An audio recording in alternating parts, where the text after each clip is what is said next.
Whether it's trucks, TVs, or UTVs, most of us want the biggest and the baddest. When it comes to utility UTVs, one of the biggest and baddest machines for 2013 is the Polaris Ranger Xp 900. Its towing, storage, and ability to be customized for working and playing make it one of the most versatile and comfortable machines you can hit the trail with. There's so much to like about the Xp 900 that it makes the vehicle hard to look past. Well, until you realize that you need $12,999 to purchase the base model. If you can't afford the nearly $13,000 buy-in for the Ranger Xp 900, you may have to settle for second best. Well, it may still be the best, it just depends on how you look at it.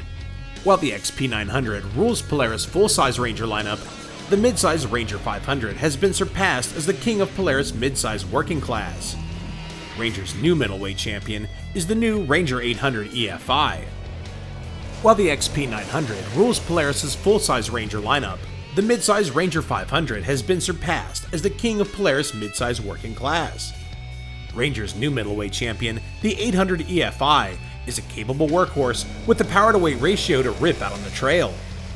For $2,500 less than the new Xp 900, it's also a machine that more of us can afford to own, so we felt it was a 2013 model we couldn't afford to look past. The mid-size Ranger 800 EFI uses a very similar chassis to the Ranger 400 and 500. We've tested the 400 in the past and felt its solid handling and adequate power made it a fun small-bore workhorse. The Ranger 400 weighs 1,050 pounds and is powered by an engine claimed to produce 29 horsepower. The Ranger 800 weighs just 35 pounds more at 1,085 pounds. Its 760cc inline twin-cylinder engine is claimed to put out 21 more horsepower than the 400, with 50 horsepower. During a day of riding multiple machines, it was hard to explore all of the 800's minute details. However, driving it back-to-back with the larger Ranger Xp 900, we got a good feel for how the middleweight performed. Weighing just 35 pounds more than the Ranger 400, while enjoying a 21 horsepower advantage, the Ranger 800 is a little ripper. We thought it was quicker out of the hole than the Ranger Xp 900.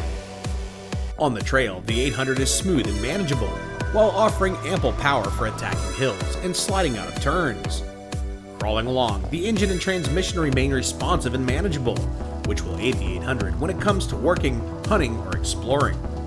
The lack of engine braking isn't a big deal, thanks to the brakes' good power and feel. You could easily lock all four up in the slippery Montana mud. Negotiating through the wet terrain is simple.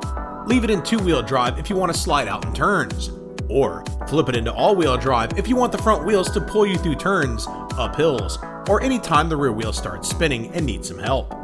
Handling on the 800 is stable. There is a hint of body roll driving into turns, but nothing unsettling. At moderate speeds and on side hills, the machine feels planted. Steering is pretty accurate, with just a hint of understeer, which may aid a bit in the machine's predictable feeling on smooth high-speed trails. Ranger models seem to take a little more movement of the steering wheel to make the same turn as on some other models, but steering effort and bump feedback are both pretty light, without the expense of electric power steering. Suspension action is plush at both ends, with perhaps a slightly firmer feeling up front, traversing square-edged hits. On fast gravel roads and rough wooded trails, the Ranger suspension keeps things predictable and smooth. It's plush enough for all-day work and play, although it's not quite as supple as the Ranger Xp 900, which seemingly lets you float over most trail clutter. The suspension, lightweight, and abundant horsepower allow you to have a little bit more fun than you might expect from a working or hunting-focused machine. Just don't get too carried away in the whoops. This is a Ranger, not a Razor. Riding back-to-back with the Xp 900, we found the interior of the 800 notably less refined and a bit less comfortable.